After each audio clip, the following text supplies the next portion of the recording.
Carol Detoni, ex-líder da minoria, cedendo esse cargo, esse espaço importante ali na discussão, no espaço democrático, né?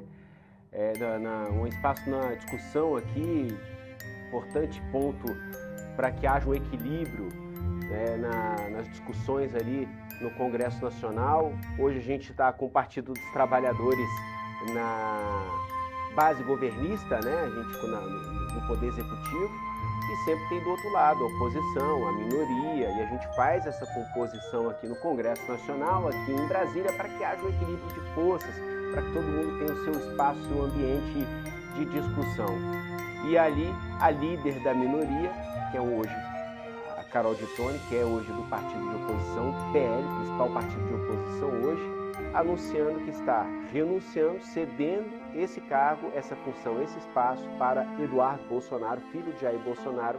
Eduardo Bolsonaro continua no exercício do mandato, porém em solo norte-americano. Ele corre o risco de perder o seu mandato, e é por isso que a gente conversa agora com Azaf Gonçalves, especialista em relações governamentais, para trazer a análise aqui, ponto de vista político, mas também estratégico aqui. O que será que quer a oposição neste momento, né, Azaf? Seja bem-vindo, boa tarde.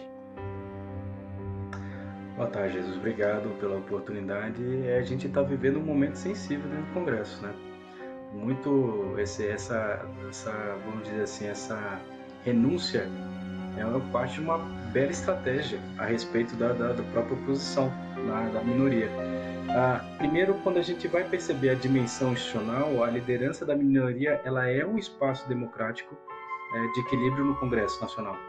A renúncia da Carol Detoni em favor do Eduardo Bolsonaro, ela reforça essa estratégia de consolidar a oposição sob o nome de forte peso político e simbólico. A outra dimensão que a gente tem a respeito desse processo, desse próprio ato da deputada, né, é a dimensão política em si. O Eduardo Bolsonaro está fora do país, o que já levanta questionamentos sobre a presença e riscos de perda de mandato. Ainda assim, o gesto busca ampliar essa narrativa de que há perseguição contra ele e contra o seu grupo político. E se a gente for parar para pensar numa terceira dimensão, né, a gente vê que a própria dimensão estratégica a respeito do ato. Essa mudança ela acontece no mesmo momento em que se discute a chamada PEC da blindagem, justamente em um texto que trata da extensão das imunidades e prerrogativas dos parlamentares, ou seja, a renúncia e a PEC se conectam em uma única pauta. O debate sobre até onde vai a proteção da legitimidade da atividade parlamentar em si e onde começa o risco de impunidade.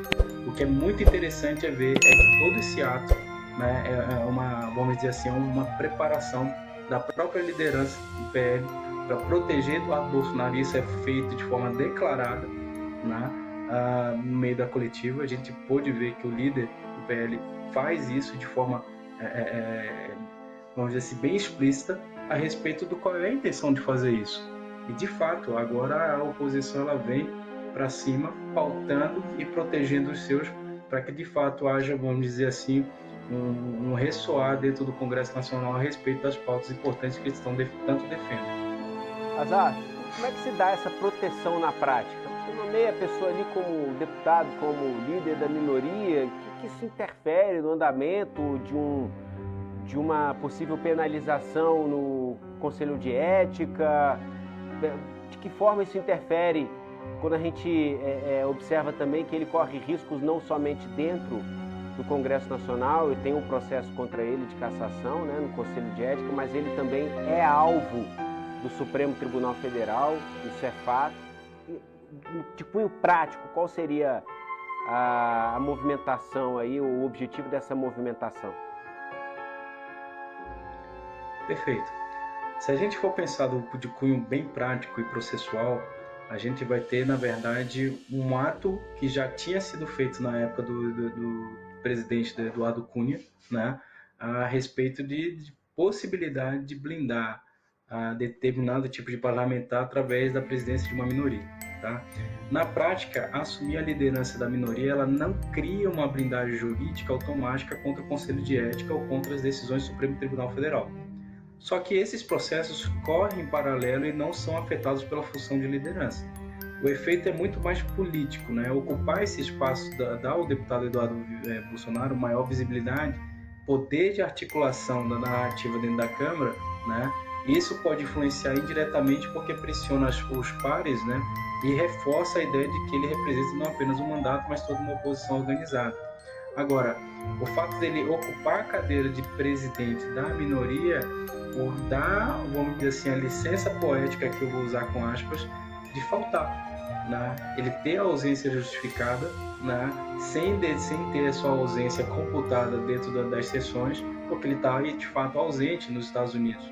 Então, quando você dá essa outorga para ele de presidente da liderança, você também dá o benefício de não ter as suas faltas computadas, né? E aí, por isso que, inclusive, nomeio a até então atual presidente como vice agora, porque ela de fato vai representar a minoria dentro do parlamento na ausência do Eduardo Bolsonaro. Então, assim, o efeito ele é muito mais político, tá? Basicamente, o que a gente vai ter é uma blindagem, com aspas aqui, em relação às faltas que o Eduardo poderia ter, e isso ocasionalmente poderia levar ao impedimento, né? A cassação por falta. Mas o fato é que o ponto e o objetivo real dessa movimentação é extremamente estratégico. Transformar um processo de risco em uma oportunidade de fortalecimento, ampliando esse curso político de uma eventual cassação ou decisões judiciais mais duras. Ou seja, não deixa de dar uma blindagem ao Eduardo Bolsonaro, né, já que a sua ausência é nítida lá nos Estados Unidos.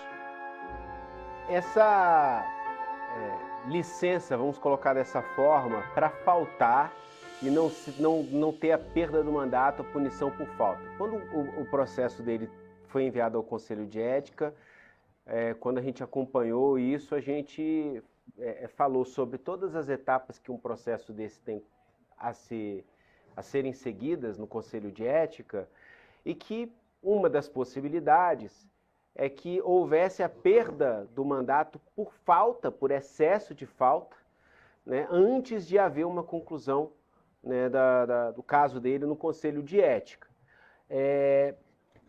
Mas, assim, isso que eu queria saber, existe algo regimental, legal, que torne possível usar a liderança, ou se valer da liderança partidária ou a liderança de uma minoria, para que ele tenha uma certa imunidade em relação às faltas, e agora ele passa a se concentrar somente no Conselho de Ética, e não haveria um problema em relação à falta, perder o mandato por causa de falta, ou isso é algo mais que cai na linha dos costumes ali da Câmara dos Deputados? Pode-se justificar a ausência porque é uma agenda mais intensa, missões oficiais? Perfeito.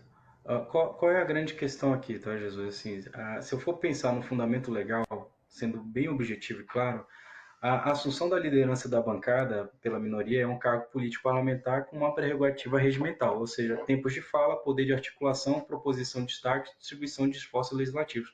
É isso que, de fato, uma cadeira de liderança vai servir, tá? Mas ela não cria uma nova imunidade material ou suspensão automática de procedimentos disciplinares ou judiciais. As imunidades em si, elas são formais, elas são dos parlamentares e decorrem da Constituição do seu artigo 53 e do regimento interno, só que não é um mero exercício de liderança. A perda de mandato e o procedimento disciplinar são hipóteses de perda de mandato que estão traçadas na Constituição, no artigo 54 e 55, no regimento interno, no artigo 240 e os dispositivos correlatos, e o Conselho de Ética em si, ele tem competência para instruir processos que podem culminar em perda e suspensão. Só que a gente tem um porém aqui. A perda do mandato ela exige deliberação política do plenário, observado o devido processo legal ao regimento do Conselho. Não existe no regimento dispositivo que transforme a liderança em causa automática de impedimento das sanções por faltas ou perda de mandato. Qual é a grande questão? O próprio regulamento do Conselho de Ética ele prevê mecanismos processuais e instrumentos de requisição, de diligência, pedido de mesa, urgência, as coisas, mas ele não atribui à liderança a questão do poder de obstar por si só as decisões do Conselho ou do Supremo, né? Em outras palavras, a liderança ela não revoga a competência do conselho nem do judiciário. O efeito prático em relação a isso daí é que nenhuma proteção automática existe em relação às faltas. Só que a gente tem uma influência política.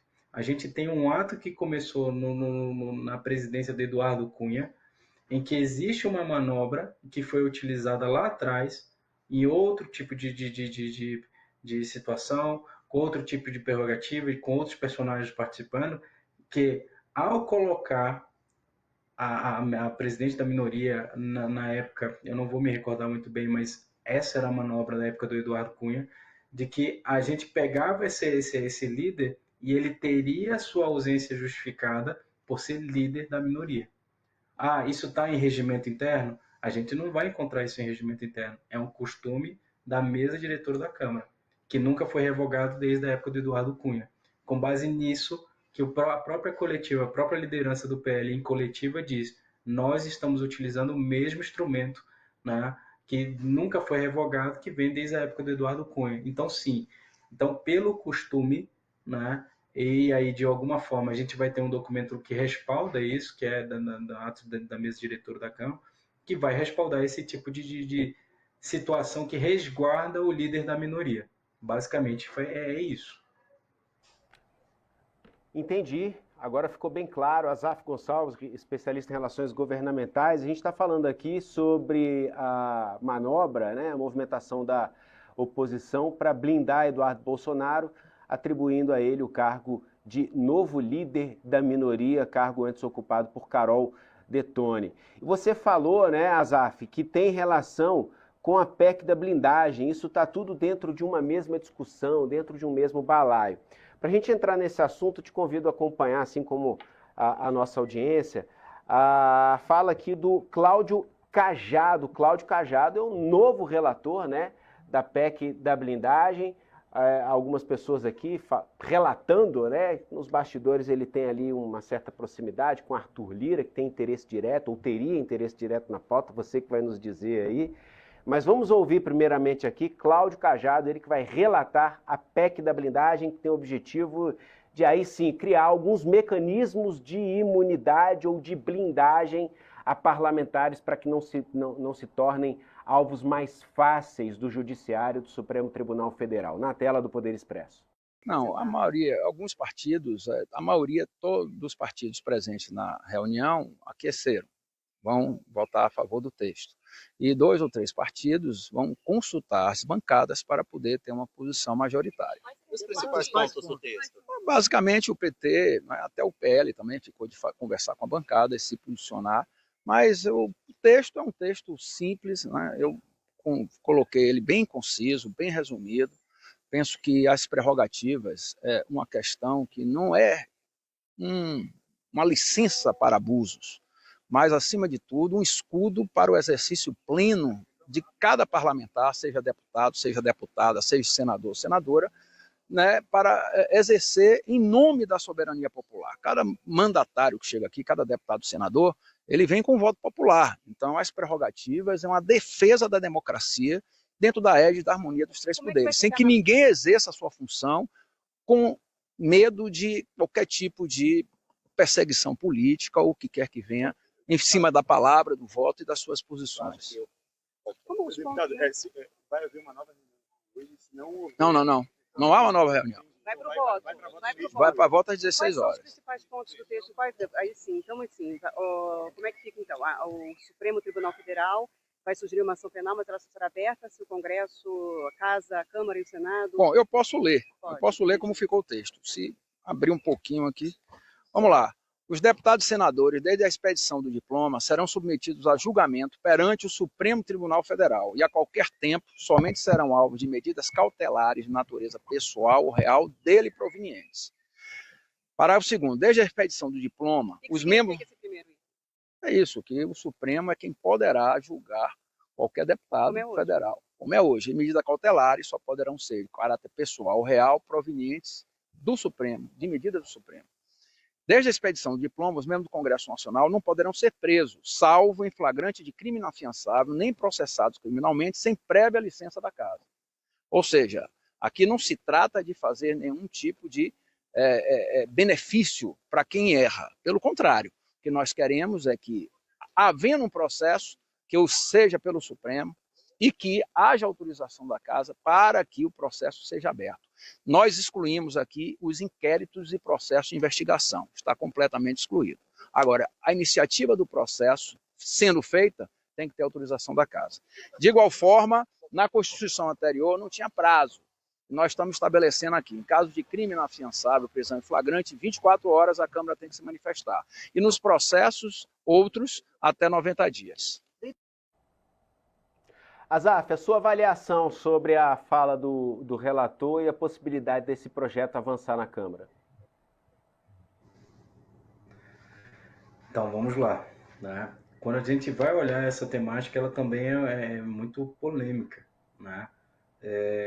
Porque aqui a gente precisa entender que o Cláudio Cajado, ele foi definido como novo relator da PEC da blindagem, e quando a gente olha para o parecer que ele deu, né, ele, na verdade, ele prepara um texto conciso com dispositivos como foro privilegiado para presidente de partido, votação secreta, para prisões parlamentares, exigência de autorização de Congresso, do próprio Congresso Nacional para ação penal contra deputados e senadores, né?